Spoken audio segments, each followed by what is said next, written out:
My best MEC experience, it has to be the MEC last year sa Dubai. As you all know, nag-start ako ng SFC sa Dubai.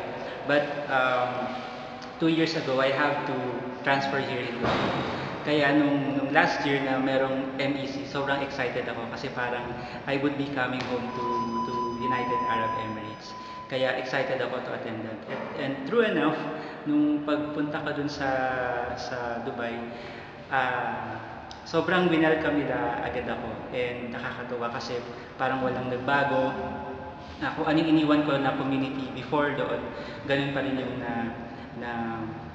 nadatnan ko. Napatunayan ko dun sa conference na yon na kahit pala magkalayo kayo, kahit o lumipat ka ng lugar sa kunwari, tulad ng nangyari sa akin na from Dubai, pumunta ako ng Doha. Kahit pala malayo kayo geographically, yung friendship na nabubuo sa community, nagtatagal siya.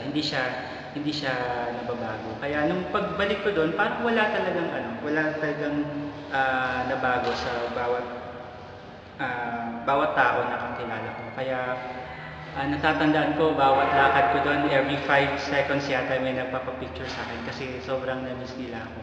Kaya ngayon naman, this time, MEC naman gagawin dito. Kaya it would be the other way around. Sila naman yung pupunta dito. And I'm very excited to see them.